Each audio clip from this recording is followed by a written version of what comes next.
Good evening, Nottingham. Welcome to the Monday, October 6th Board of Selectmen meeting. Let's start with the Pledge of Allegiance.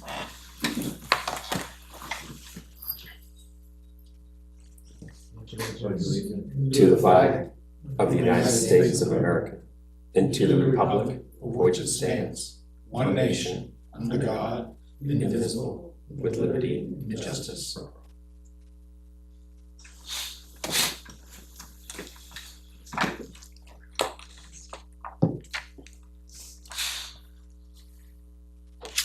Do you have an opportunity to read through the manifest? Any questions at all? Accounts payable or payroll? No, I will make a motion to approve the accounts payable of 9/29 and the payroll of 9/30. I'll second that. A motion and a second. All in favor? Aye. Motion carries. And then how about the minutes? I had on the minutes on line 157. It mentions Brook, which kind of confused me. I was like, There's nothing on 157. well, hang on. It was in the online copy did. So probably 168 maybe? Yeah, it must be down there. Oh. Oh, maybe it was 160. No, it was 168. Yeah. 160. Yep, 168. It says 25 feet from the Brook property line. I don't know what Excuse me? last week's or last meeting, meeting. Yeah, 2 weeks ago. September 22nd. Yeah, I'd be fine with just scratching Brook from that sentence. Yeah. So lines 168, scratch Brook. Yep. And 253. I would say line 46. Did something on 46. Canad Forest should be with a K, Oh, not a C. Yep. And I also noticed on line 55, trunk should be replaced by Trek. Oh, yeah. We do not want vehicles on the trail. We do not. Before we get further in to yours, John, on line 134. 134. 34. So the graph was included stating that a household that hazardous waste day will be held. I don't think there's any graph included, I think. Yeah, I don't Ellen just remember mentioned graph it. either, but Yeah, okay. so change it to Ellen stated. Ellen stated instead of a graph was. Yeah. Okay, Ellen stated.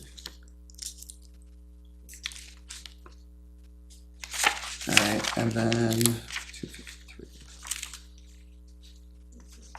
Yeah, I had that too.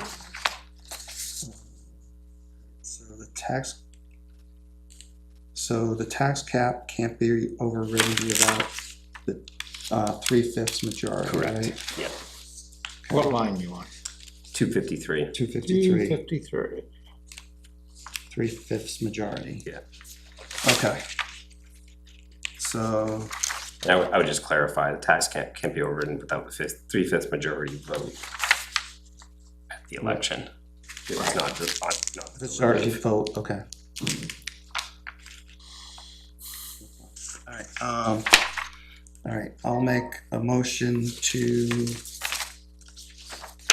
approve the minutes of 9/22 with the following changes. Line 46, Canard Forest should be with a K. What was it, 55, trunk should be Trek? Trick. Trick. Trick? Oh, Trick or treat. Trick, okay, Trick. I thought you said Trick, okay, Trick. Trick or treat table. All right, line 134 should be Ellen stated that a household hazardous waste day.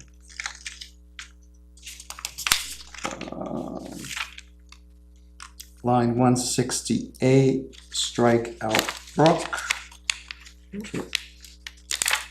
And line 253 should be without a 3/5 majority vote At the election. at the election. Okay.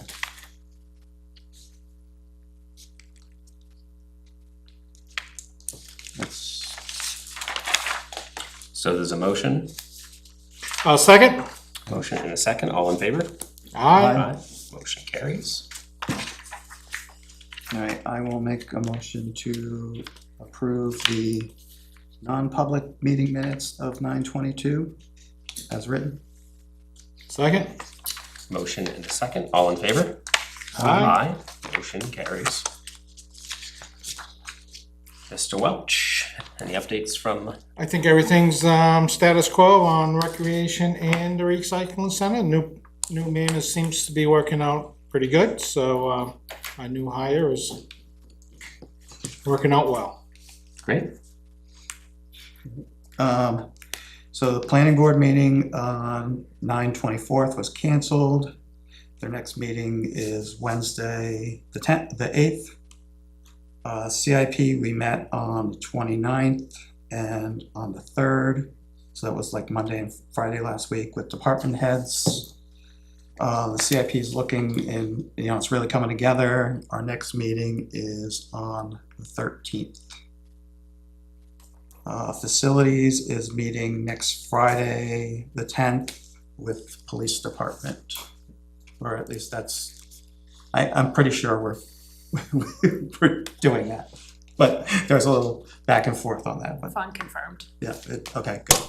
All right, so that's what I have. And the master planning committee, we have not met since our last meeting. Our next meeting is scheduled for Tuesday, October 21st. Email you. Yes, please. I know the last time I checked in with Blair, and Blair's like, I wasn't planning on attending, so he didn't know what was going on. Okay, I'll send you an email tonight. That should be fine. That's a Tuesday. Tuesday, And I don't. it's the day after our meeting. I guess it just depends if there's any zoning cases. And I don't think that's a zoning night, so we should be okay. Okay. And then on to you, Ellen, with your report. Moving right along. Yep. My first announcement that I would like to make is a huge congratulations to our Parks and Recreation Director, Courtney Duval. Her and her husband on their arrival of a beautiful, healthy baby boy on September 25th. So she is now on leave, and Bridget Hart, her assistant, is taking on her duties in the interim until she returns. What is the name? Bodie Warren. I did submit the bid request for the supply of heating oil and propane. Those are due Monday, October 20th, which is the day of your next meeting. So you'll be reviewing those and hopefully awarding to one of the providers that evening. The contract goes from November 1st to October 31st.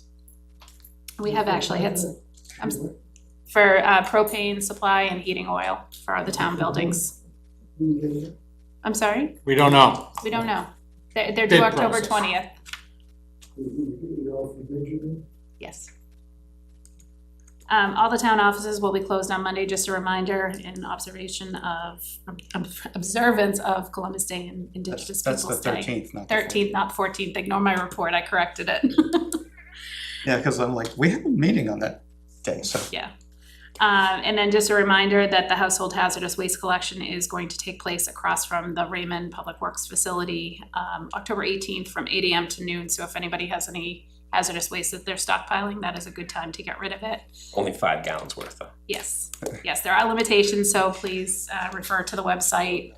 And if there are any questions, you can always Mix them all refer them together. over to the Raymond Public One Safety. 5-gallon bucket. That's okay. Yep.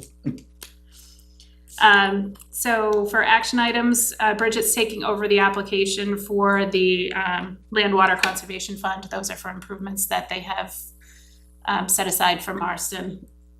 And that grant application is due in January.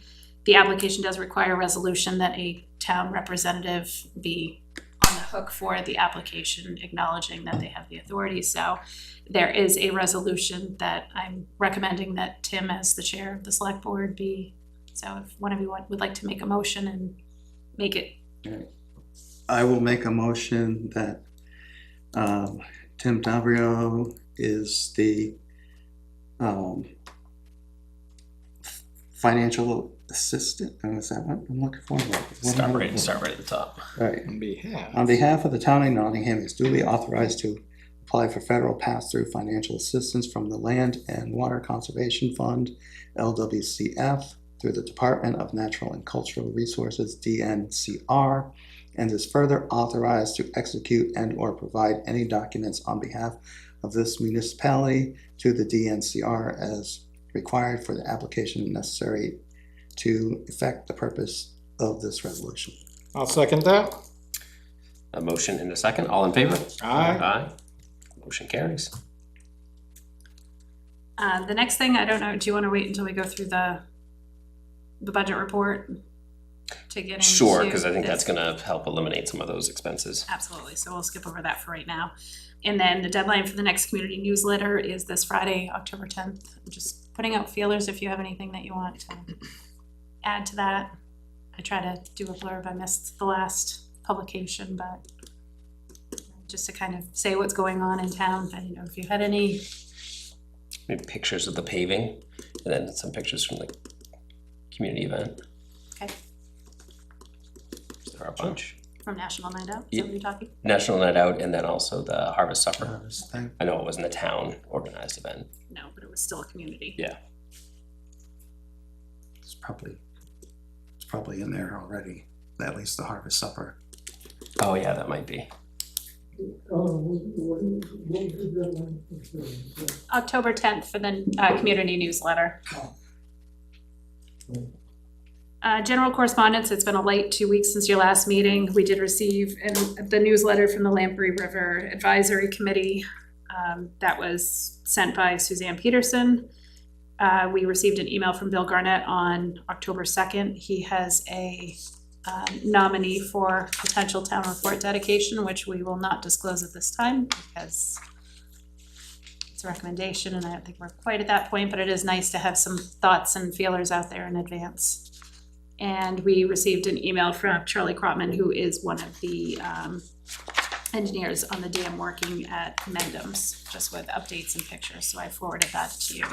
I have no need for a non-public this evening unless something takes us there. But aside of that, I'll wait on the last item until we get to the budget review. Okay. And then assessing, we have one item for assessing. I'll make a motion to approve the intent to cut wood or timber on map 23, lot 11. Second that. Motion and a second. All in favor? Aye. Motion carries. Then on to general business. Policy review for the investment policy. Every year we have to review and re-sign the investment policy for the town. So this is just a copy of what we had from last year. Figured I'd give you the draft copy tonight, receive any feedback, and then I'll give you the official one to sign at your next meeting. Okay.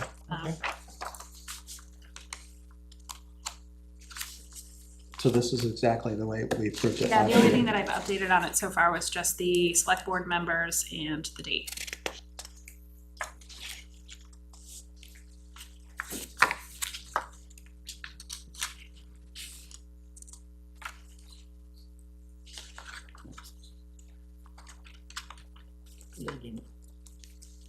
Nothing stuck out to me, No, No, nothing's changed.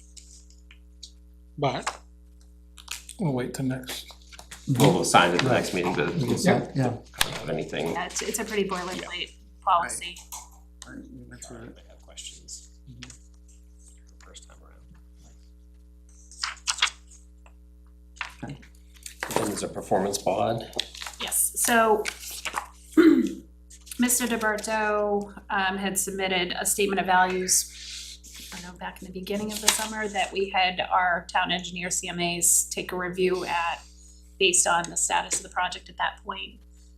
There's two parts to that project. There's Captain Smith and then there's Lipizan Way. So there's two roads. So the performance bond that you agreed, or the amount that you had agreed on to post the performance bond at that time was based on CMA's recommendation. There's been continued progress made, and technically, with the legislative update, a performance bond does not need to be posted until the lots are ready for transfer. So he does have quite a few that are sale pending right now, or at the point of application for building permit. I think we're on that cusp. Dale and I met with Mr. DeBerto 3 weeks ago now, and what he was proposing, because he is that much further along in the project, obviously the performance bond wouldn't be as much. So what he was going to propose is submitting the quotes for the final paving and using that as the amount for posting the performance bond. It's not the way that it's outlined in the subdivision regulations. I said that I would, of course, pass it off to you, or if you just want to have the engineers go back and determine where they're at a percentage of completion and fall back on that original statement of values. That's what I would suggest. It's a new subdivision off of Mitchell Road. And I thought we required the performance bond when it was transferred into the trust. So the trust, because he is still a common owner, all it did was just initiate the land use change tax, but the common owner, because it's still the same Okay. person. So I would prefer that CMA. Yeah, went me out. too. Okay. I think that's a smart move. And he's responsible for those fees, so. Prefer that CMA or the engineers that we hire go out to the subdivision to assess the value and see what the performance bond should be based upon the improvements that have been made. Okay. I know the last time I'd spoken with Josh Bouchard, who's our lead at CMA, he had said that the inspections had been pretty shoddy just because there was various contractors working on the project and they weren't really sure when work was being done versus when it wasn't. So I think it's been probably since the beginning of summer since they've been out there to do a project status checkup, but Okay. I'll follow up with them. Okay.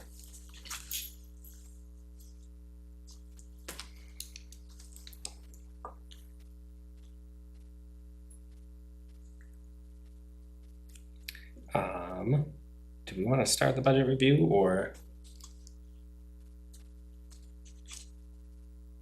8 minutes. Yeah, we probably should, because if people are tuning in at 7 for. Right. Okay.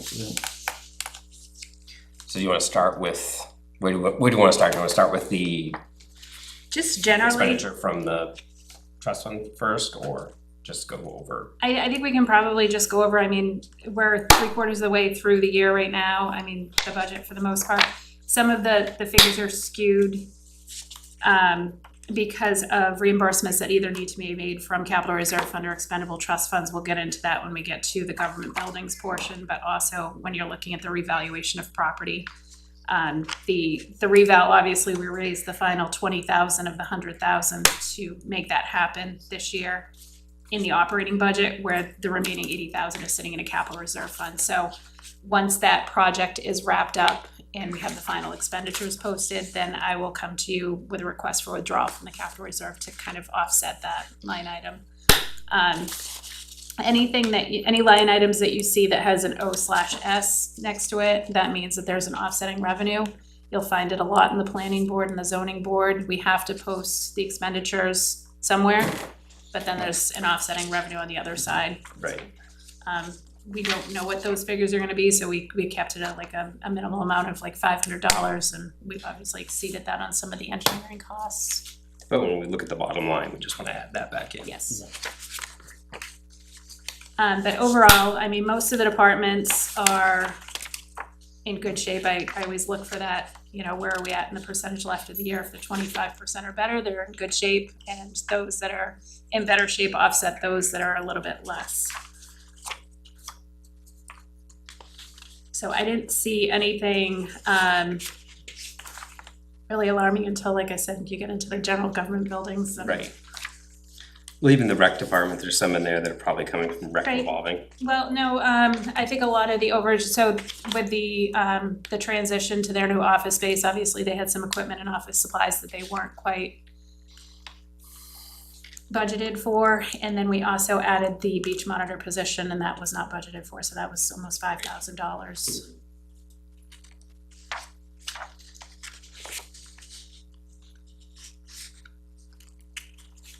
Any concerns with collection fees for the solid waste department based upon lack of market? Yes, absolutely.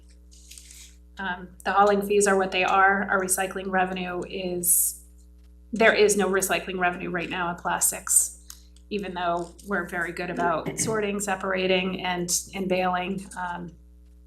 We have, I think it's about 52 bales of plastics that are waiting to go out right now between mixed and clears. And it's going to cost us to haul them away. We're not gonna receive any recycling revenue. So NRA, which is now New Hampshire Recycles, they have gone out to various vendors, and just unfortunately there isn't a plastics market right now. So the question is, you know, I've been talking with Steve Rollins on this. Do we, you know, bring in some storage containers and store them away until the market turns around? We don't know when that is. It would be sad to see all of those efforts go into a landfill, so that's what we're really trying to avoid. But in the meantime, there's a lot of plastics being stored right now that are making the town any money. What if we gotta rent containers for an experience and an expense that Right. you gotta So we're Right, with the What makes storages and, I mean, and of course they're bulky. it's a lot of bales. To pay to get rid of them, where are they going if we pay to get rid of them? And how much? probably turnkey in Rochester. Okay. And then I don't know, it's gonna be a matter of the hauling cost. The trailers that they're being stored in right now, I mean, they're in overflow mode right now, so they're putting them everywhere. Mhm. Those trailers can't move, so it would be a matter of having a tractor trailer haul them, and it's going to be probably 2 to 3 loads to do that. So whatever that trucking cost will be, plus the disposal. I mean, it's not a ton of weight. No, it's It's not, but volume. it's volume, yeah. It's volume. So we are working with New Hampshire Recycles on that to figure out the best solution for it. We're not alone, unfortunately. Right. So what are other towns doing? I'm not sure. No. The vendors are being extremely picky right now because they have that ability. Should we change anything that we're doing operationally now? Yes, so one of the big changes that we made is, I'm hoping as of last week, what they were doing is when you go in to dispose of your plastics in the little room, there's the clear bags where you can separate out. They've been putting those bags into the baler and then baling directly in the bags. And the companies that are buying the plastics from them do not want that because it's a different type of plastic. So it becomes a refuse that they have to get rid of. And it just doesn't make sense. It's a good effort on our part because we're trying to keep the bales more combined so that the plastics aren't falling out, but then there's also still liquids remaining in them. So it's keeping the facility that much cleaner where you don't have, you know, Italian dressing and laundry detergent leaking all over the place as they're trying to bale this all together. It's the milk. It is the milk. The milk is the nasty stuff. Yeah.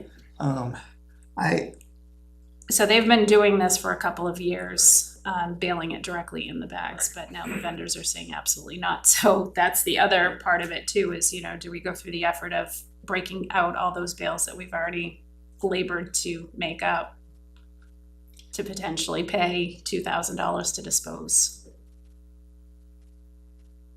I wonder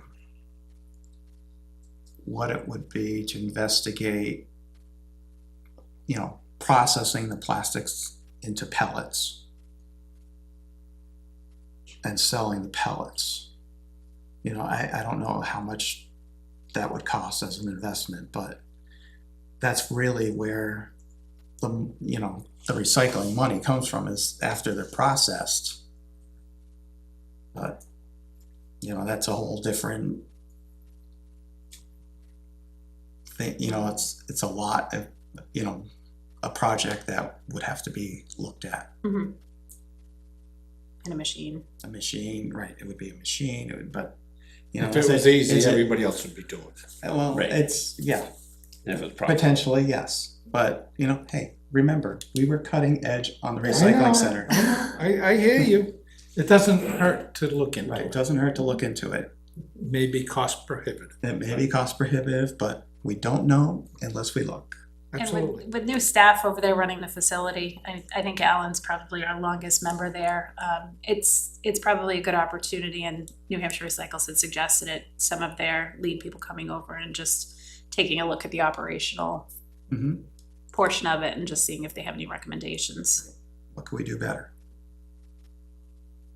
So I will get together with Steve on that and see if we can. So get I guess my concern in the meantime is that, so if they're storing the plastics that are now potentially leaking, where are they gonna put those new bales that potentially we can get rid of because they're gonna be accumulating?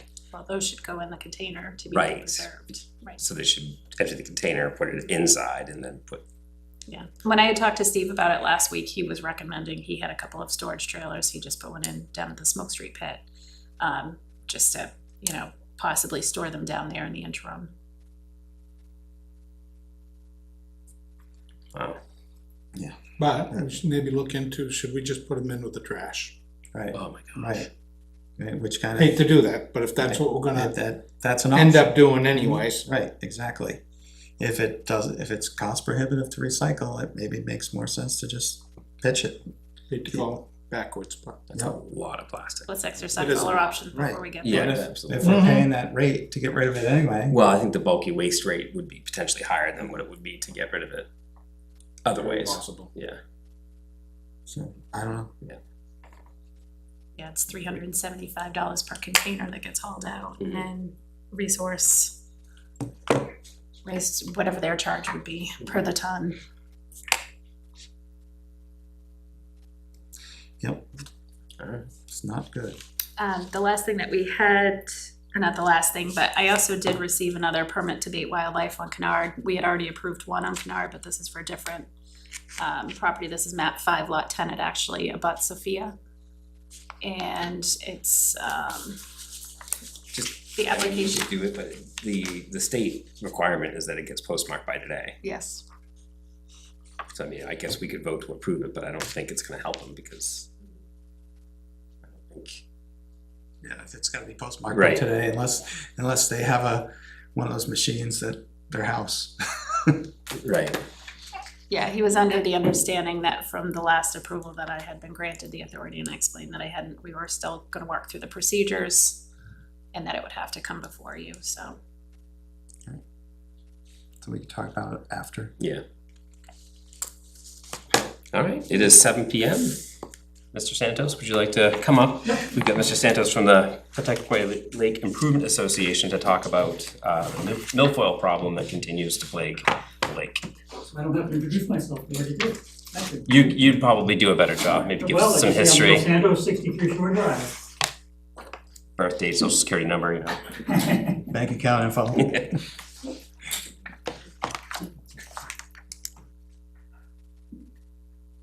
Magically going in there. With that, Okay.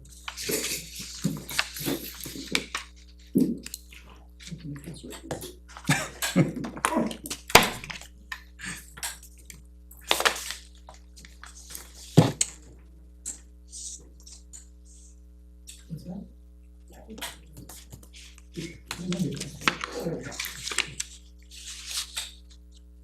Oops. There we go. So this is kind of my annual update, and unfortunately this year, it's not as much fun as it was last year, not as good as it was last year, so let's go through it. So this is the lake, Pawtucket Lake up here, Town Beach is up here, Fundy Launch is up there underneath the ES.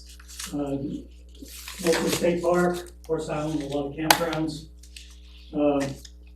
So I think you all know pretty much the general layout of the lake. 2023, we had this treated with Procelicor. The black areas are treated with Procelicor because they were the densest area of milfoil. The gray areas, we had a professional dash crew come in and clean those out because those were the next most dense areas. And then the red areas all had milfoil. You can see all the little coves and whatnot had milfoil in them, but they were not dense enough for the DES to approve us to, have a grant to remove milfoil from those areas. So we did that with our own volunteer milfoil team. All right, 2025. This is what it looks like in 2025. The blue pins mark milfoil that has been found and removed. The colored pins, like this orange pin over here, those indicate the marker that's there to tell us where the milfoil is. We search and we drop markers. The black pins are milfoil, but there's no marker there. We GPSed it, we know there's a milfoil there, we verified it, but there's no marker there.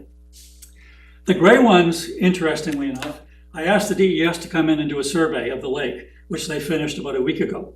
And they go around the lake in a boat, they have an aquascope, they have some sonar, and all the gray pins are milfoil they found. Most of them coincide or close to where we found them, but they found a whole bunch more up here. And by the way, there were a lot more pins up here than you can see. They're just so packed in that you can't really see them.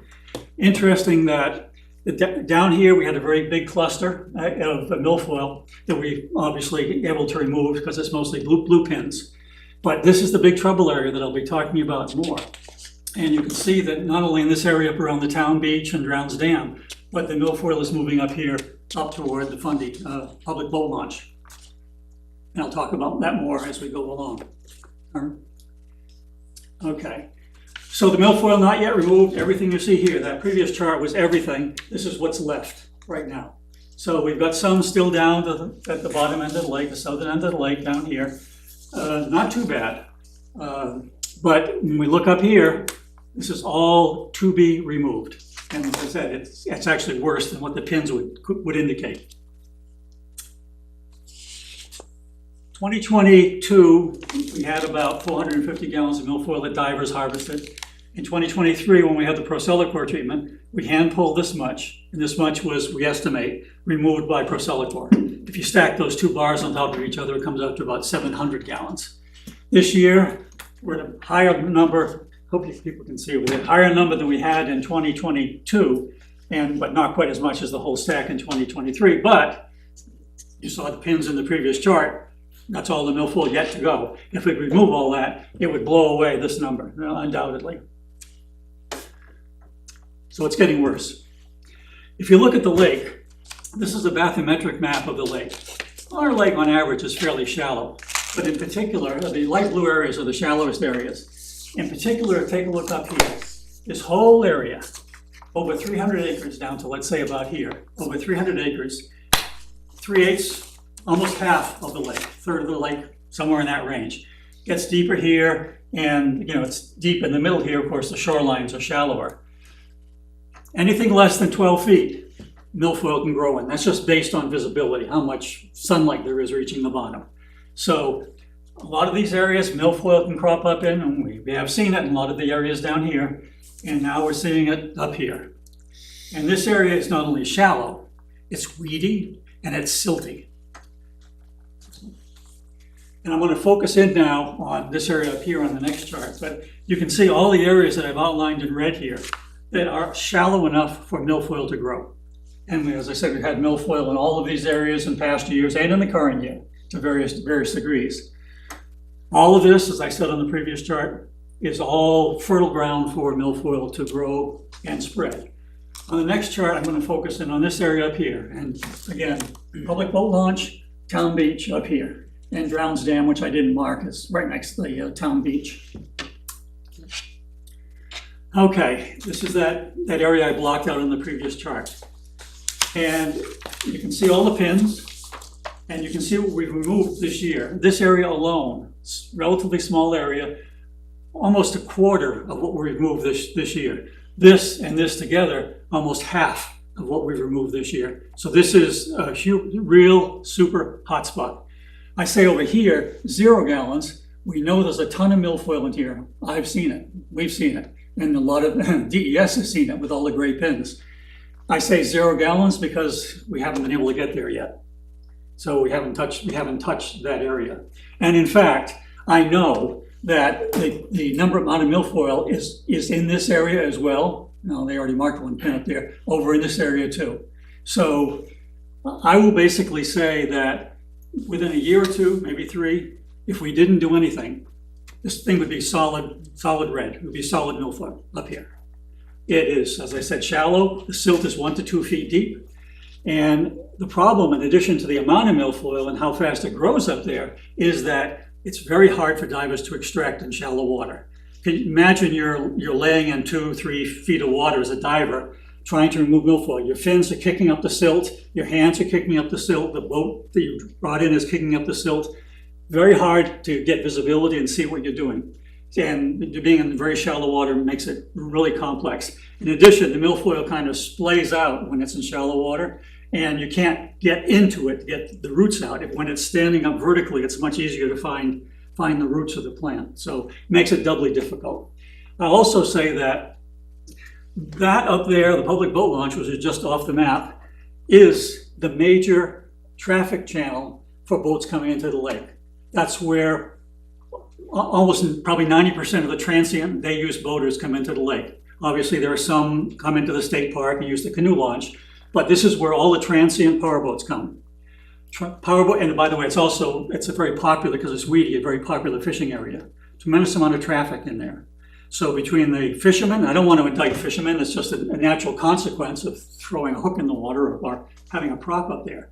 But I don't want to indict them, but with all the boat traffic coming through here, and by the way, there were over 6,000 Lake Coast inspections in Fundy up at the Lake Fundy boat launch this year. It's, I believe, the busiest boat launch in the state.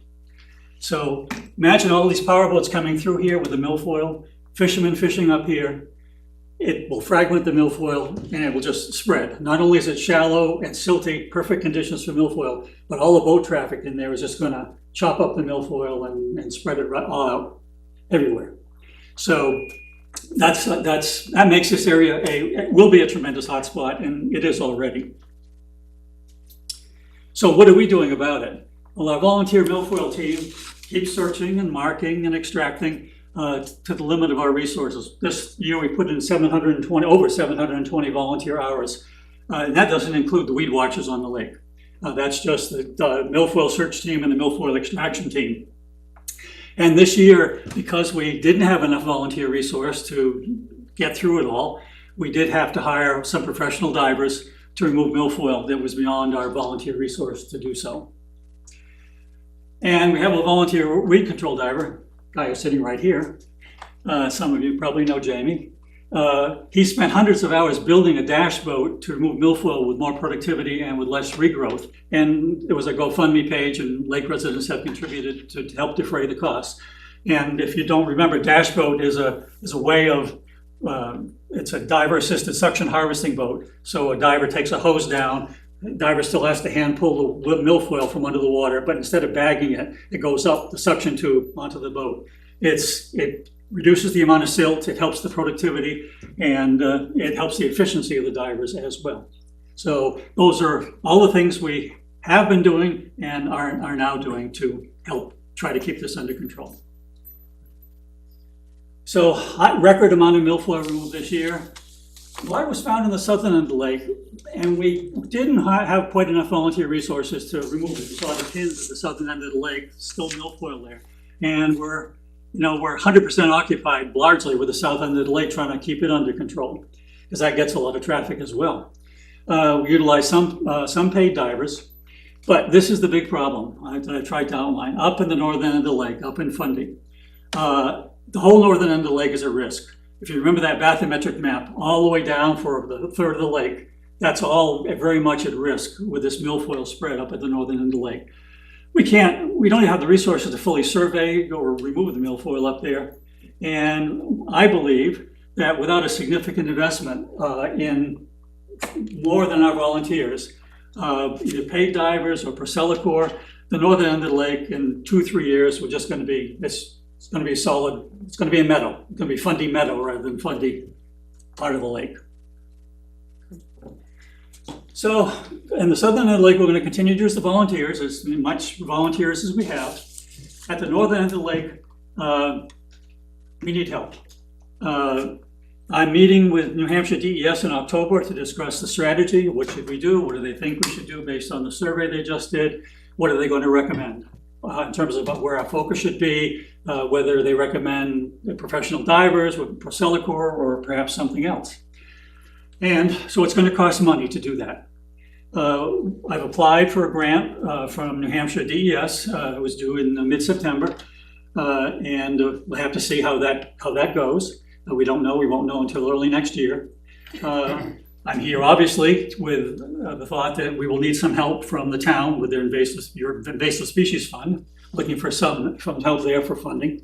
The PLIA will contribute funds as well. I'm applying for a grant at the Lamprey River Advisory Committee. They have a grant mechanism. It's not at all clear whether the grants they give are going to be applicable to what we're trying to do here, but they said apply anyway, and they'll see how it goes. That grant would be limited to a maximum of $7,500. And always, we keep looking to the New Hampshire State Parks or some other New Hampshire government entity to say, help out. You know, the state park is a big piece of this lake. What are you guys doing to help us? We can't do it by ourselves. So far, not much luck there. I've been told in the past that when it starts impacting the park revenue, then we'll get interested in helping out. But until then, but we keep trying. We'll keep trying on that. So what does it look like? I'm making lots of assumptions here. I'm assuming, remember those 3 shaded areas and the periphery? That's about 50 acres. So I'm just guessing that that's the area that we really need help with up there. So if we need treatment in 50 acres, I'm assuming that DES will say Procelicor is the preferred remedy. I don't know, these are all assumptions. And if we obtain a grant from DES, and we will get only 50% of the estimated cost. The first time we did it in 2023, they gave us 100%. This time it's limited to 50% or less. The or less is how much money do they have in their budget, how many people have applied, how much do they think our need is, and so forth. So it'll be somewhere between 0 and 25K. And the total cost will be about 50K, about $1,000 per acre based on the 2023 cost of treating it with Procelicor. What we think is, again, a lot of assumptions here. What we think is, if it does turn out to be 50K, these assumptions are true, we would come back and ask you, we're not asking you tonight, but we come back and ask you, once we understand these assumptions up here, we would ask you to release about more or less $15,000 from the fund. And we may ask for more, we may ask for less, depending on all these other factors, I don't know. And the PLIA is prepared to add $10,000 to that $50,000 estimated cost. And as I said, we're looking for other sources as well to try to get some money to do all this activity. That's the last one, I think. Yeah. So, any questions? When, do you guys Go ahead. Okay. Last year when you came, it felt like the Procelicor really worked from 2023. Do you still feel that way? Well, I'll be perfectly honest with you. We treated 3 areas. If I go back to that earlier chart, if you remember, I can bring it up again. We treated 3 areas with Procelicor. 2.5 of the 3 areas look good. Very little milfoil in what we call the South Channel, very little in the area called Groves Cove. Up north, we treated by the town beach, we treated that whole cove, or they did, treated that whole cove. Half of it looks good. The southern half, not so good. I don't know what happened, but I'll say this. And the boat had a problem, the airboat had a problem. It actually came to my dock to fix a leaky hose. And I don't know, I have no evidence other than a leaky hose, that maybe that part of the cove didn't get a proper treatment. It's just my guess, because everything else, 2.5 areas out of the 3, it worked very well. There is milfoil in those areas, but it's like 1, 2, 3 plants. It's not much. So I would say yes, with a little bit of caveat that I still don't understand why the southern end of the Town Beach Cove had a lot of milfoil in it.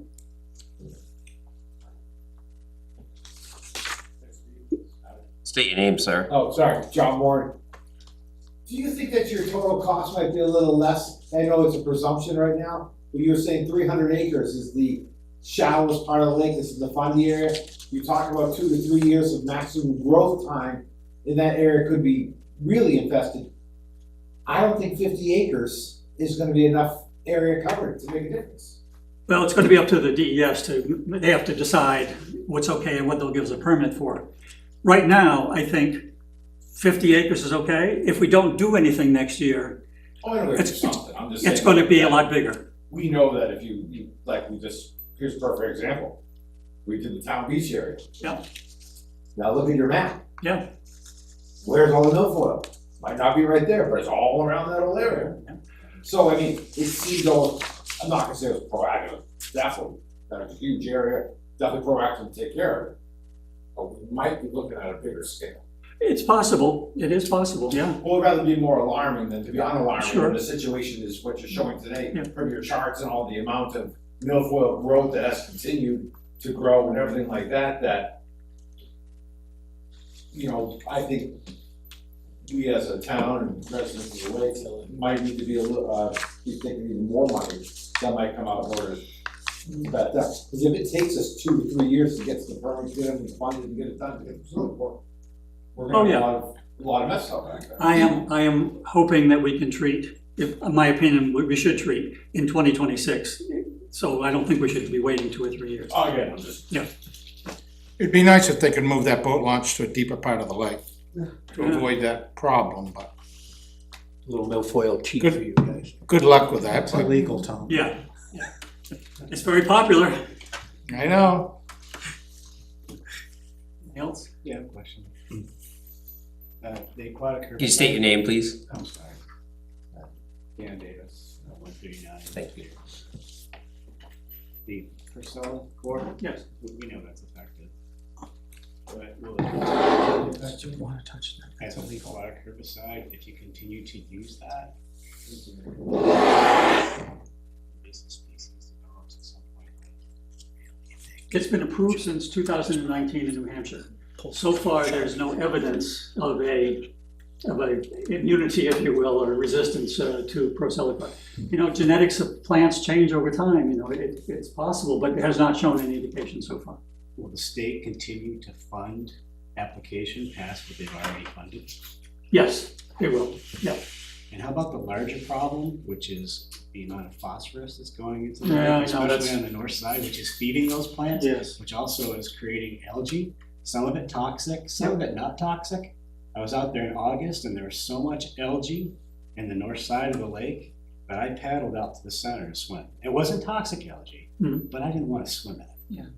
And that's a problem. And that's also feeding your milfoil. Sure So is. what's the larger picture It for is. the lake? What's It the is. larger plan for the lake?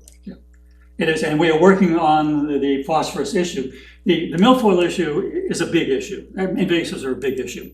But phosphorus and the resulting cyanobacteria blooms are the things which will kill the lake fast if it gets critical. We've applied for before you can get funding to help mitigate phosphorus, you have to get a watershed study. Our watershed study is 20 years old, almost.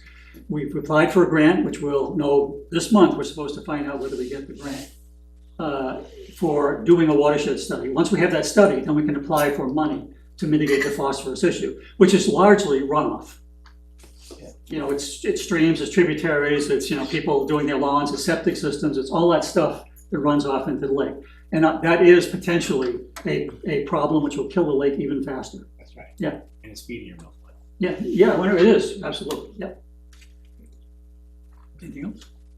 So, I'll be back, would have said that, I'll be back, you know. Probably early next year to say, we firmed up these assumptions and now we're requesting something, but I just wanted to give you a heads up that, you know, there's something. It might be bigger, might be smaller, but, you know, we'll ask you to release some funds. Okay? Thank you. Thank you for coming. Thanks, Neil. Thank you for the time to talk.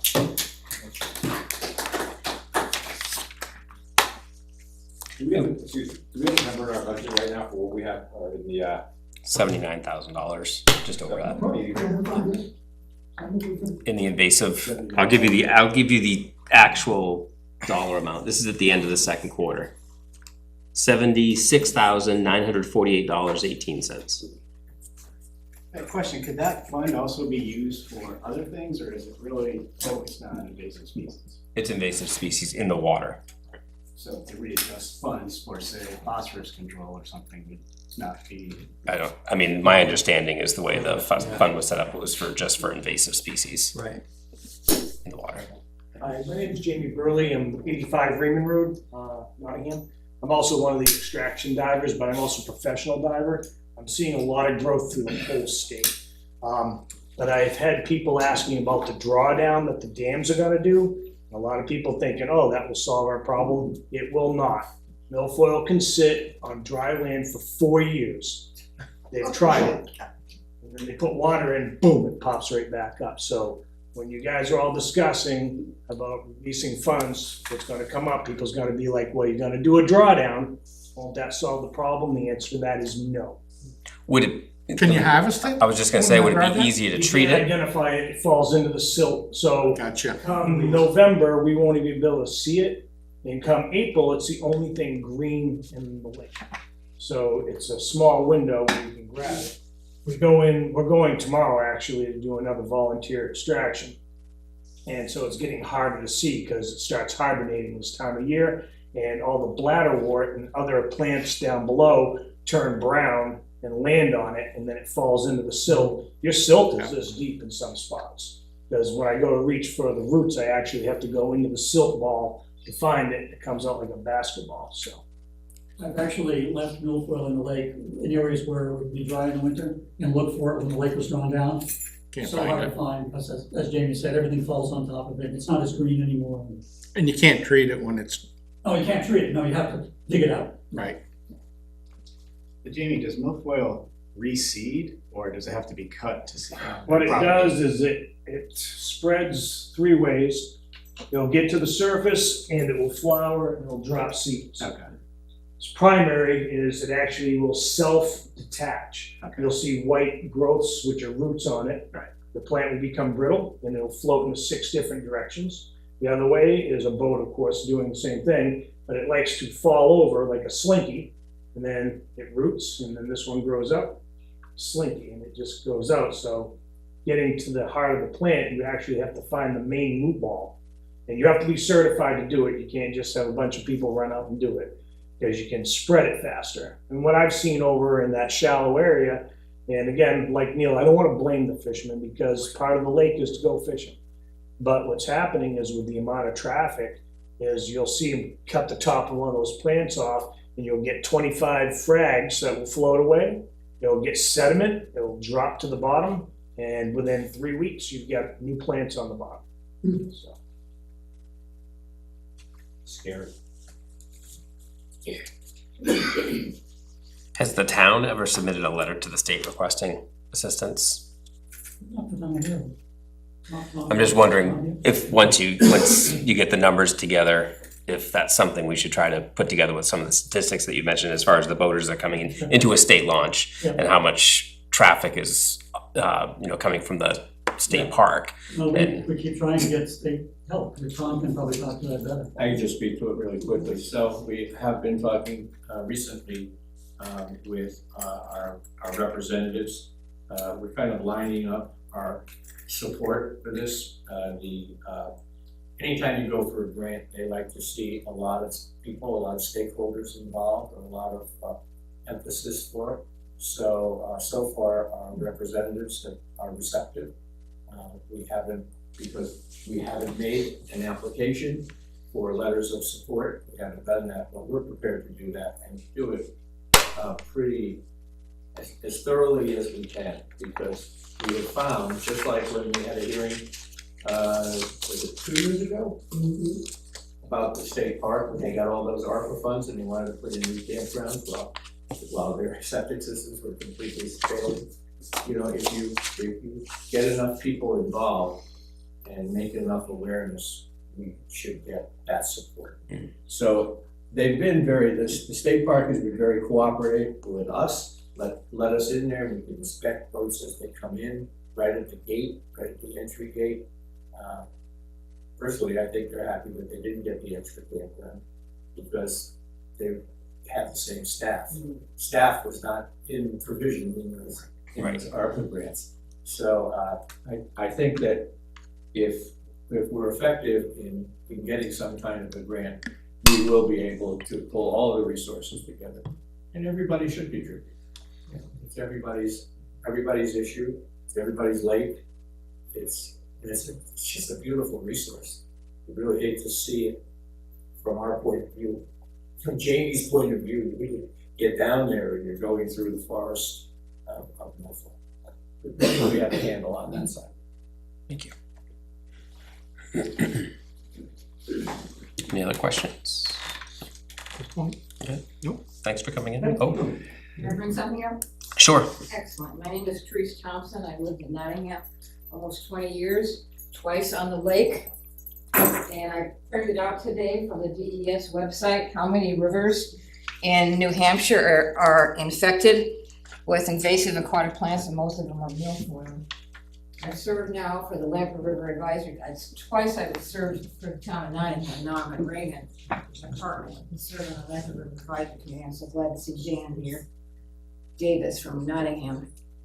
We gotta stop this, because if they're gonna replace the Dolph Dam, that stuff's gonna be released into the Pawtucket River, which then goes into the Lamprey River. So that's why I asked the PLA, which I'm still a member of, to apply for a grant with the Lamprey River Advisory Committee, because we gotta stop this. And the fact that it's up on the north end, my guess it is because Fish and Game decided to release the alewives, the ocean fish, at the north end dam instead of the south end dam. I think that's why I moved up there. And I thank you very much. Thank you. For supporting this and save that lake. Sorry, what?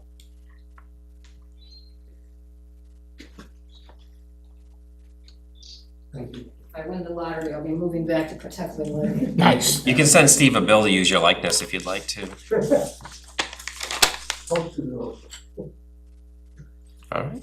Thank you very much. On to our agenda. Can I Oh, add some public comment? sure. My name is Pete Warsnick. I live at 69 Shore Drive, and not only am I a volunteer with the PLIA, I also am a volunteer with an organization called Team Rubicon USA. And we are a disaster response organization, I know 5013C. And we have recently, I've been to disasters all across the country. And as a retired firefighter, one of my passions as a firefighter was, or tried to prevent fatal fires. And I solemnly believe in the use of smoke detectors. Well, when there's not a disaster throughout the country to go to, we team up with other local organizations. And we've just got teamed up with American Red Cross, and they are running a program called Sound the Alarm. And we have already set up on smoke detectors, done an event in Manchester. Red Cross trains us, they do the training, and the Team Rubicon volunteers go out and install smoke detectors in some really sketchy neighborhoods, but needed neighborhoods. People live in these areas. And I just want to bring it to the attention of the Nottingham people that this program is available free of charge. A smoke detector, carbon monoxide detector built in, 10-year battery, never has to be changed, it's thrown out after 10 years, and we'll install it for free. All you have to do is call a 1-800 number or do the QR code. We get on a list and we'll take care of you. Right now, like we've done Manchester area, this next weekend, there's a big push of smoke, sound the alarm upstate in the Conway area. On November 11th, no, wait a minute, November 8th, we're running a program down in Epping to cover areas of need down in Epping. And I'd like to bring the program to my own hometown. So I'm gonna be posting these flyers up and around, and I just, at a public meeting, I'd like to just let the Nottingham residents know that this is available to them free of charge, regardless of your income level. And it's, one death is too much. And carbon monoxide is odorless, colorless, tasteless, and it kills you. It kills you, okay? You don't wanna go that way. I don't wanna see any residents of Nottingham go that way. So I'll post this out front and on the bulletin board and in key spots throughout town. And hopefully we can get enough people here that we can have enough people to sign up that we can have an event here in Nottingham. Thank you for your time. Thank you. Thank you.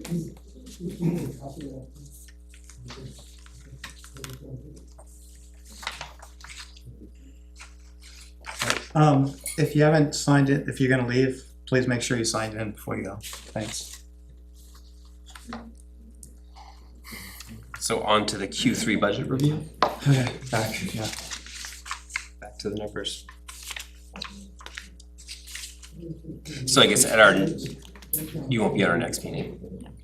So maybe at the November meeting, at that point, we'd have updated numbers because all the expenditures for the town hall building would be taken out. Yes. So it'd be easier to kind of look at year to date with those things removed. All right.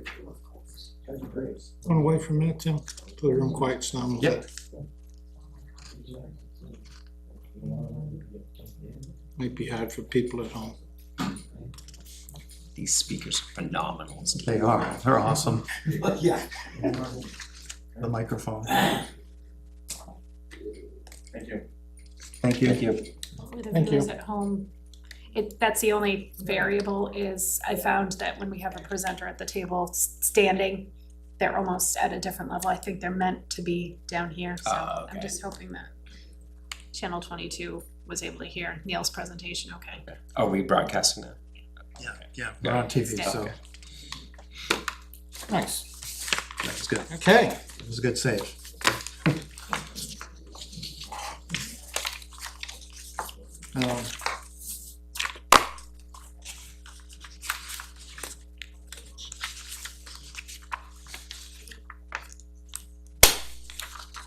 So any other things that you guys have questions on? Well, just the planning and zoning total thing, Yes. so it's like in the middle, is that right? Is that for both? What? No, for whatever reason, the highway department didn't total either, so Yeah. it just gave the total for the planning board. There's no total for For zoning? zoning, Okay, but it should be, the total planning and zoning should be a compilation of both. right, and that's why it's like, it says total planning and zoning. and This then it this says- is my push for a new accounting system, Yeah. John. I- These are the reports that it produces and they're not effective. We have to They're push breaking it them. into Excel and make it do what we wanna do. They're breaking them.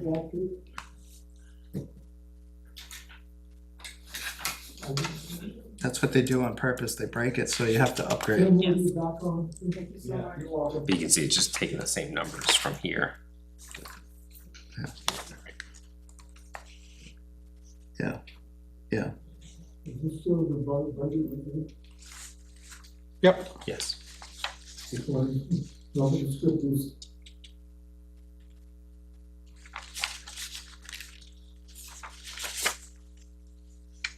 I mean, there's no doubt it's gonna be close come the end of the year. But we're not doing bad. It'd be interesting to see how we are on the highway. Yeah, the highway department, I guess the question I had was the shim and seal coat looks like we're only halfway there, but I'm assuming that's because what has been done over the past month hasn't been submitted, and then same thing with like mowing and vegetation. That is correct. Yep, we have an invoice coming in from, Talco just finished the roadside mowing. The invoice was in this accounts payable batch, so you'll see that posting. And then the shim and seal coat and the paving, we still have some paving to be done, so we won't be invoiced for that until the job's completed. But the total is correct. I hope. Yeah, but- Inclusive. You mean the, including all of the departments? It is, but it's all kind of wonky because you've got overages that aren't overages. Right, no, I know, but I was just.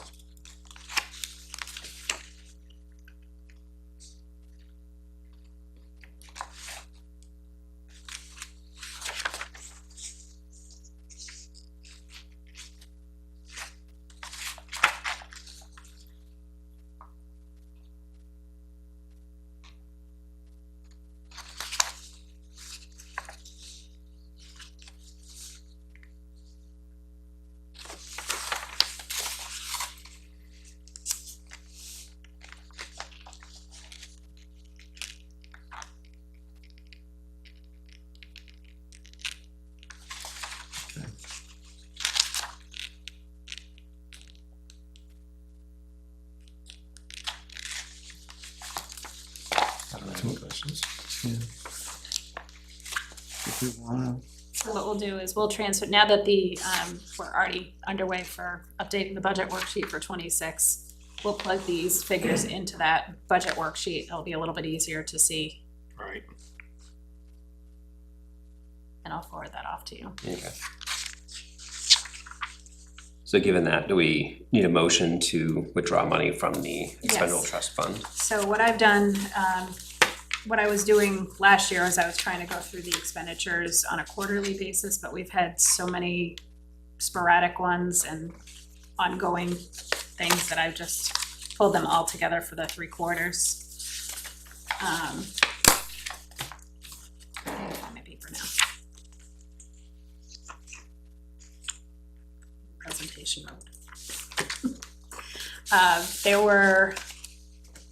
There is a total for the first 3 quarters of 2025 of $46,318.85. What this is a compilation of the installation of the mini split system in this meeting room in the food pantry. That was $12,800 and change. We did the electrical panel upgrade in the community center. That was in order to liven and bring in the extra circuits into this room to make it a meeting space. Our panel was overloaded, so we had to do the panel upgrade. We've had some garage door issues up at the fire station that have had multiple repairs. We have an annual HVAC system maintenance with Bodett and Sons. They do pretty much all the prep of the HVAC systems here at the town hall. I'm sorry, not the town hall, at the library, the recycling center, the fire station. So that's all under maintenance contracts, so that's built into here. We've done electrical and lighting repairs here at the community center, in the police department, at the recycling center, and the old town hall and the SAU office. Furnace repairs at the recycling center, we've had issues with both the waste oil burner and their regular propane furnace. And we've had to do door repairs and building security system expansion as we've changed meeting office space just to meet the needs of the recreation department. So that's pretty much it in a nutshell, $46,318.85 that I would be looking for you to make a motion to withdraw from the building maintenance expendable trust fund that was established for these purposes. all right, I'll make a motion to withdraw $46,318.85 from the building maintenance expendable trust fund to reimburse expenditures included during the first 3 quarters of 2025. And the trust fund was established for these purposes. I'll second that. Building maintenance expendable trust fund. So we've got a motion. He seconded. And a second. Okay. All in favor? Aye. Aye. Motion carries. Okay, with that being said, quick calculation, I haven't factored in the interest that that trust fund in particular has gained over the past 2 years, but that leaves an approximate balance in that fund of, I'm gonna say about 75,000. After the 46 or before? After the 46. So with that $75,000, we have to figure out what path we're going forward with. We have a down furnace and AC system at the library and another one on its way out as well. I had initially called in 3 contractors to come in and quote out some system replacements both for here and there. Right now, the priority is there because they need heat. We've made it through the bulk of the hot season here, working on half an air conditioning system because it's not as much of a priority as the heat is. But long story short, 2 of the contractors fulfilled their obligation, provided a quote, and we're looking at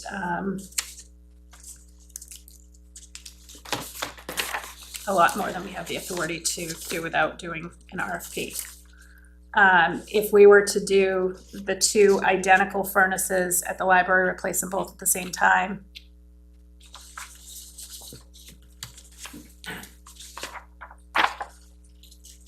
that is about $16,450, and then the 2 air conditioners that also need replacing up there is another $18,300. So we're talking about $35,000. That is consistent between the 2 contractors that did provide a quote. They're not identical systems. We're talking a York versus a train, so.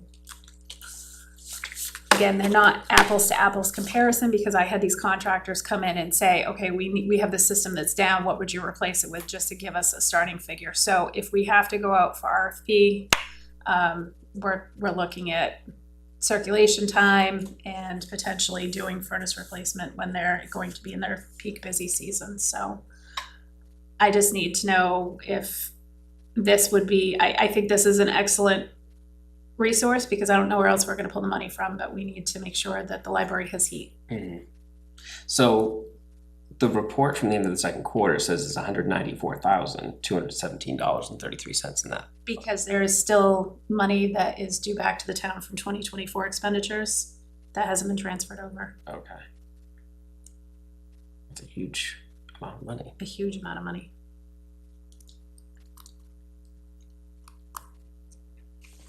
But it's still gaining interest. No, yeah, I know. I'm talking the amount of money from 2024 that's still sitting there that's been expended. Why has it not been fully crossed? I'm not sure. I have to follow up on that and find out. Because once you make the motion, Right, it should happen. Yeah.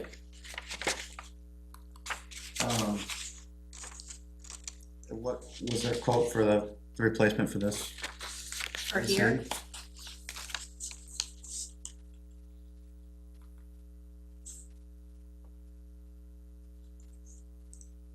you're talking about for this building? Yeah. Well, this is just EC. Right. I didn't have that pulled up because I was really only prepared to talk about the library.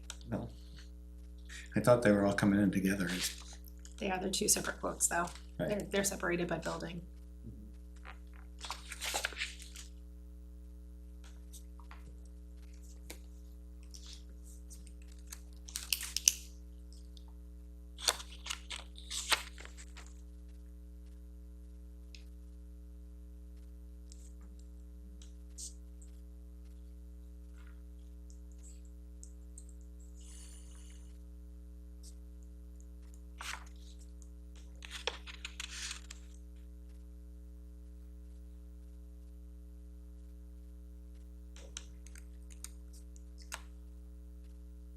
For this building, air conditioning, $20,640.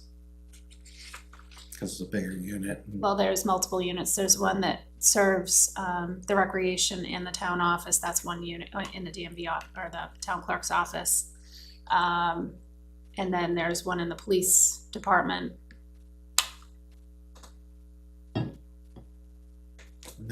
They're both gone? So it's two units, so it's one unit on one side and one unit on the PD side? Correct. Um, And then an evaporator coil. you also talked about potentially doing like mini splits. Was that part of it? That is, I had, one of the companies came back with a quote for mini splits, but then we're talking, you have the additional for pulling in the line sets and the electrical, so we'd have to get that component calculated. There'd be a lot of mini splits. Mhm. There'd be a lot of mini splits. Right, well, yeah, but Because right now, the main unit, so there's the main unit that, the smaller unit serves the hallway and the kitchen, and then the larger unit does these offices. So then you're talking the planning and zoning, the town office, the rec department, and the town clerk's office. So you've got 4 mini splits there, plus the kitchen. right, And right, then no, the it's just, gym. And yeah, well, we don't have Gym. anything in the gym right now. Yeah. yeah, no, it's just options. So the PD does the hallway too, is that what? No, the PD, they have their PD 's own. separate. Yeah, that's the one that keeps, the condenser pan keeps overflowing into their supply room. Yeah, that's usually not, that's usually a plumbing issue as opposed to a, Should be, yeah. just a condensate pump. But why is it condensating to the point of overflowing the A lot of it's condensation? like, normally like it's plugged, right? It'll condensate the whole time it's running. Yeah, I mean, pumps constantly. So I'm not, I mean, like, I don't wanna deprioritize that, but like, right now, air conditioning is not our issue in this building. I mean, we Right. need to fix it, but we've Oh, I- got 6 months to repair it. right, but does it make sense, especially if we gotta go out for an RFP, to put stuff together and get a better package potentially?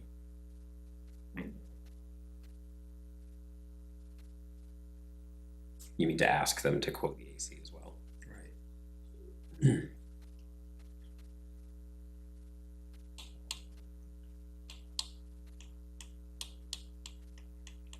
But there's no way Or we maybe do- can't even afford to do both, so.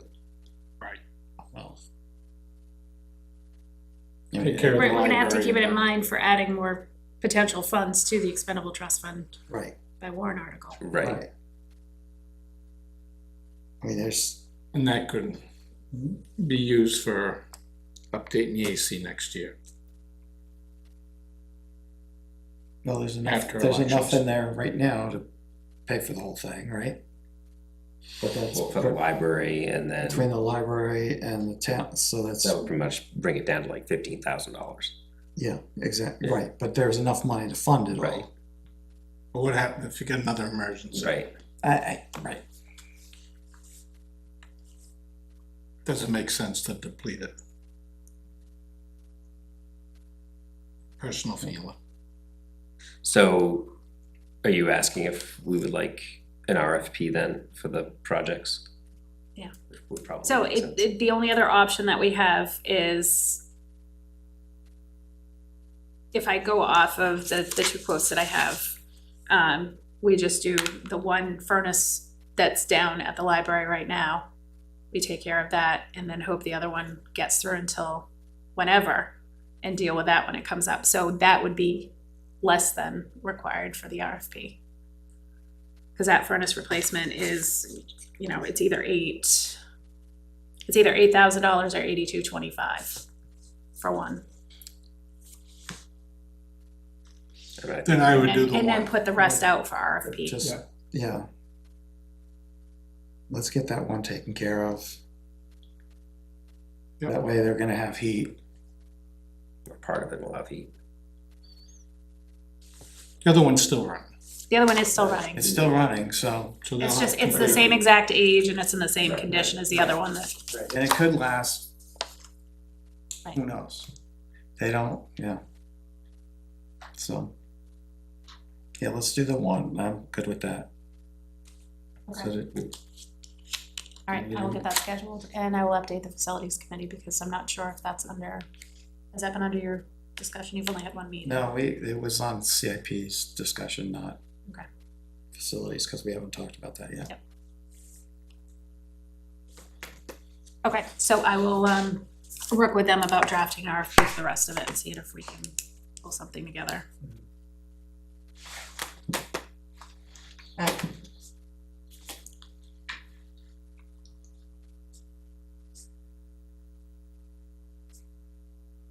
Okay.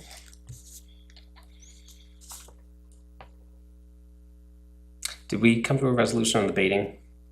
No, that's what we were talking about Yeah. before we, So do we wanna just vote to, if you wanna finish as to where it is Yeah. located? I looked at the map and I know, I have an idea as to where it It's, is. I think it's map 5 lot 10, so if you go in Sophia right where, I think it's Nicholas intersects, it's there, there's a town parcel right there, the Conservation Commission has an easement on it. Mhm.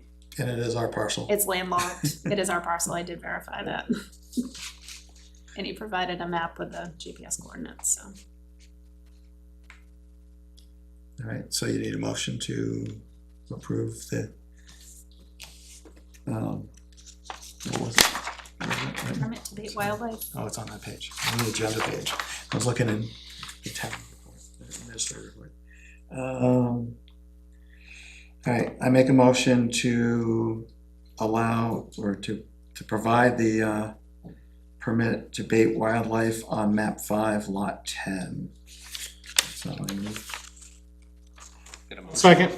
Motion and a That's a second. question, what are they baiting for? Deer. This one's deer. It's a 40-acre parcel.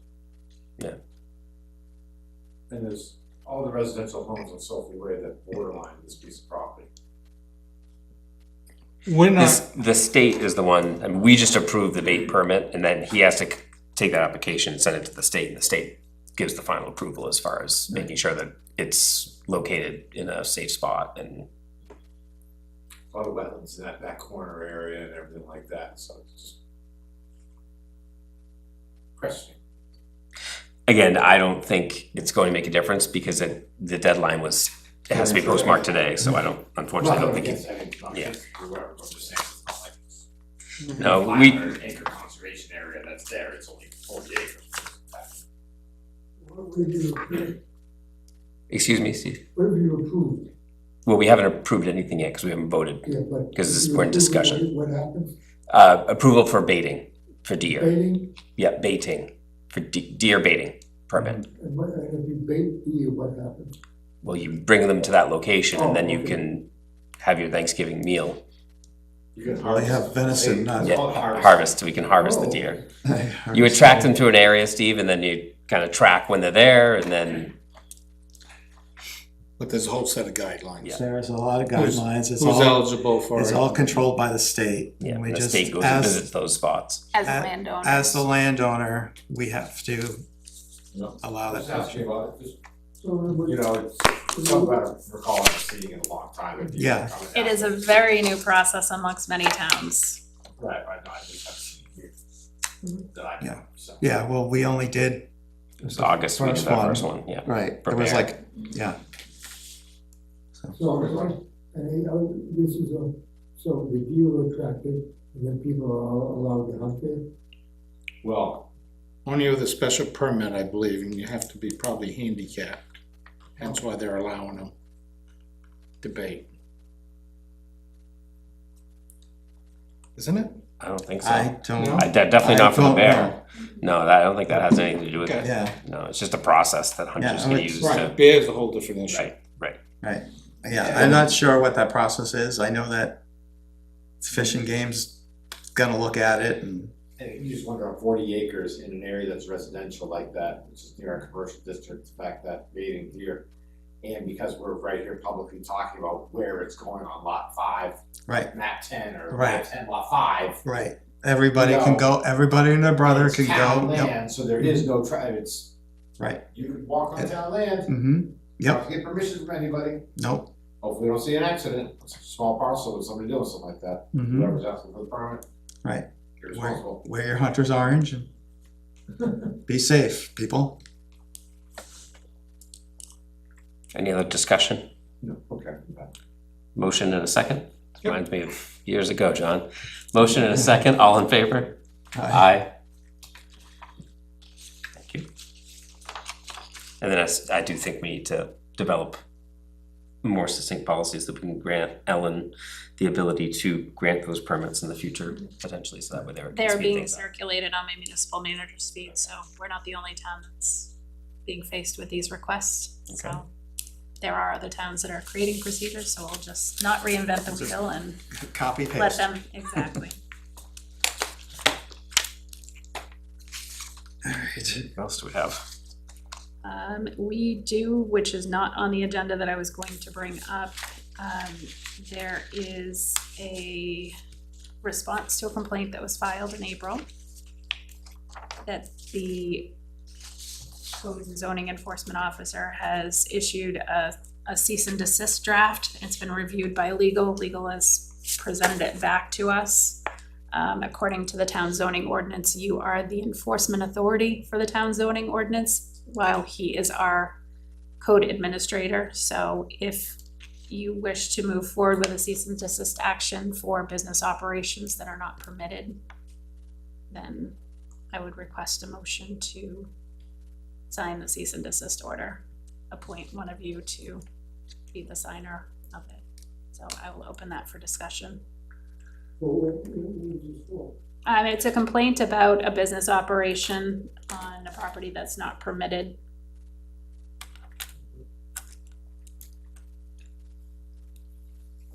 I would have really liked to see that go in front of the planning board. The opportunity was presented, Yeah, well, then the planning board didn't have their meeting either. but there was no complete application to even review. I won't support it, personally. Okay. I would suggest maybe we postpone it until our next meeting, but Why is that? have more people here to voice their opinion.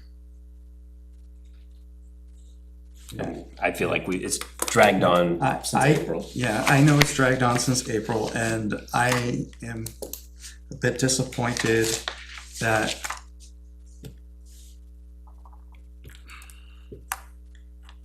it was delayed and everything, and I think that it needs to go in front of the planning board where it really needs to be done, and managed through the proper process there. Although the application wasn't right, they could have still heard the case, even if it was, But I think the chair said they wouldn't because the application wasn't complete and there was no. is that the chair's decision to make by himself? Yeah, I mean, I feel that the deadlines were given, and it's not that they No, can't I- continue with and- the process, it's just a right. matter of the operations that are currently going on there would need to Right. stop until they now go forward and complete the process, because the deadline has gone Mm-hmm. that we provided and voted, Right. agreed to provide. It's been going on for years, and we probably should have taken steps earlier with this, and I mean, if you drove by the property, you wouldn't know anything was Yeah. going on. well, I mean, the Because you complaint can't was just in drive April. in. The complaint was in April. Mhm.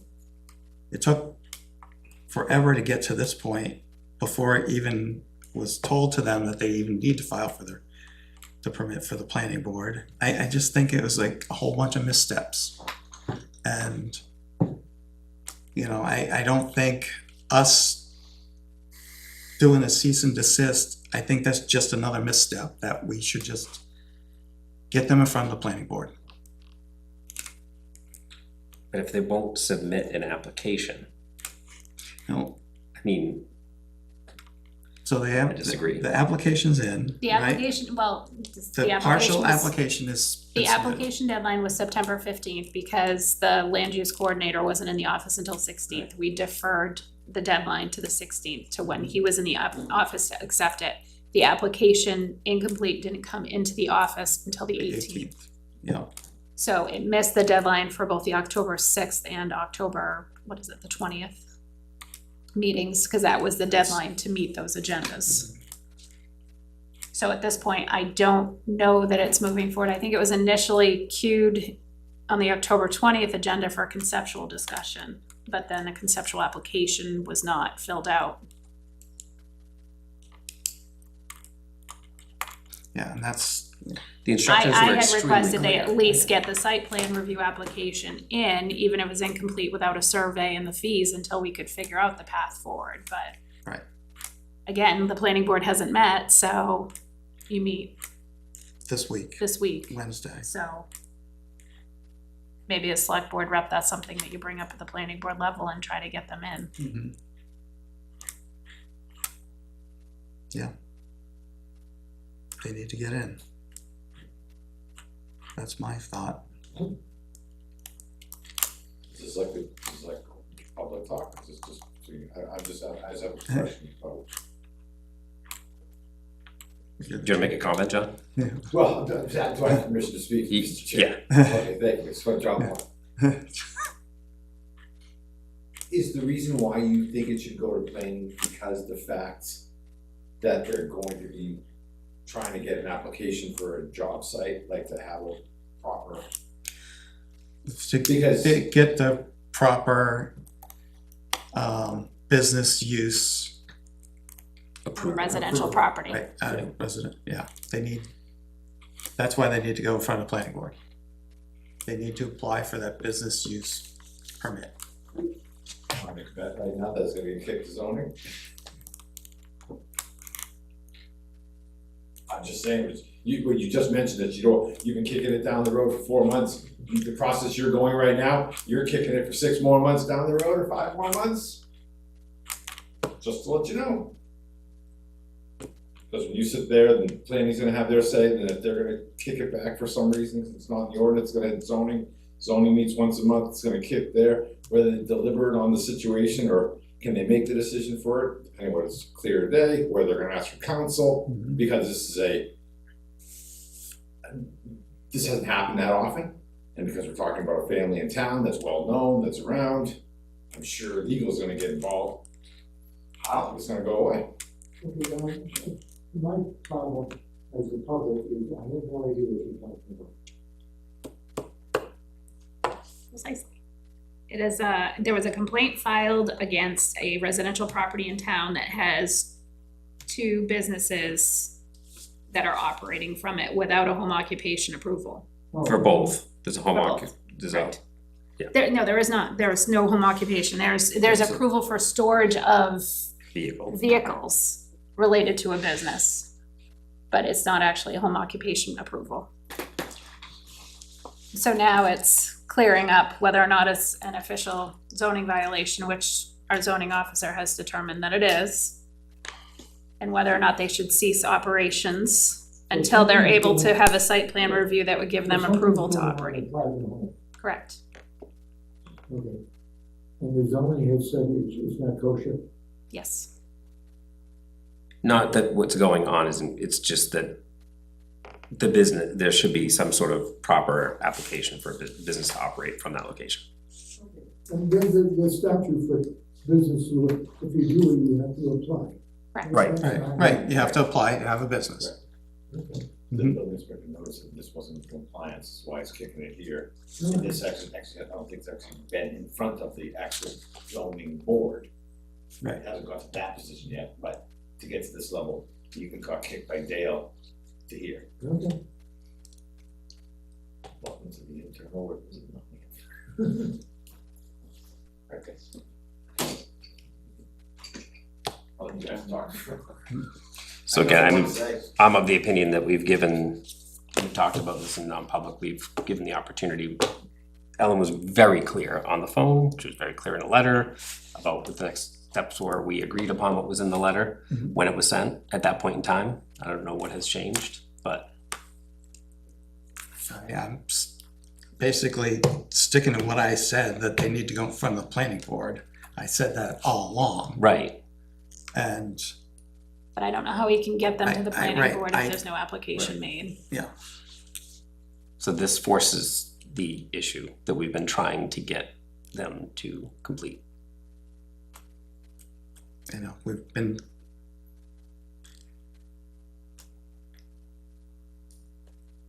been generous as far as trying to be, get them to move in the right direction.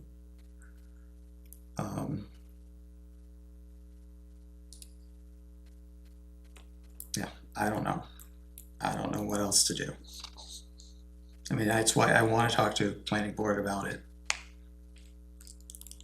Because But it would have to be on your agenda on Wednesday, right? And it's not. Is that correct?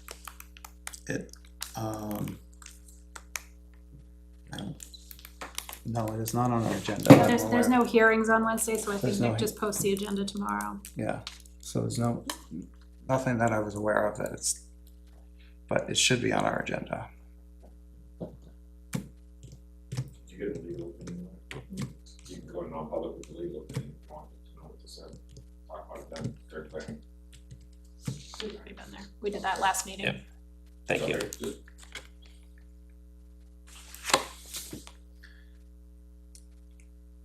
Like I said, I can't support the cease and desist. That's why I thought we should bring it up when there's more members here.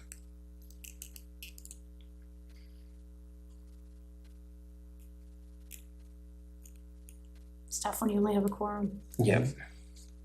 Yeah, I can't, it's at this point, I can't. Okay, so we will defer the cease and desist until the 20th. October 20th meeting.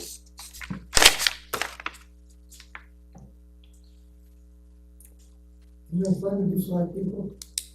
Oh, yeah, it's a blast. All right, and so our next meeting is October 20th. We'll be opening the bids for propane and heating oil. And then we'll have budget presentations from a couple of department heads, and then we will have a special bonus October meeting on October 27th with, that'll be The main police and fire. departments. Police and fire will be presenting their budget presentations to us. That will not be a regular meeting, Steve, it'll just be a special meeting to discuss budgets, there'll be no business transacted. Basically a workshop. Yeah, it's a public session, but it'll just be covering budget, And that's the 27th, the 27th. that's 27th. It'll be the main departments, it'll be police, fire, highway, recreation. Wow.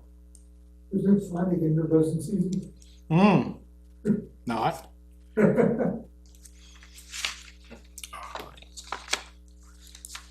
So I think that's everything.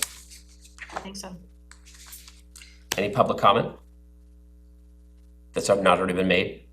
Well, just a couple of neat things that have been happening in the town that we should be proud of. One is that the committee, the Nottingham committee, and you heard about the lake. We had many citizens on the lake and parking roads that hadn't ever been on the lake before. And we also did the historical, the fantastic job of the General Roberts graveyard, people being resurrected. So this is kind of neat things going on.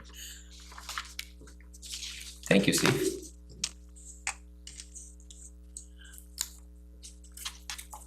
All right, so can I get a motion To adjourn? to adjourn our meeting? No private, no public? There's no non-public. All right, I'll make a motion to adjourn. Second? All in favor? Aye. Aye. Good evening, Nottingham. Our meeting is adjourned.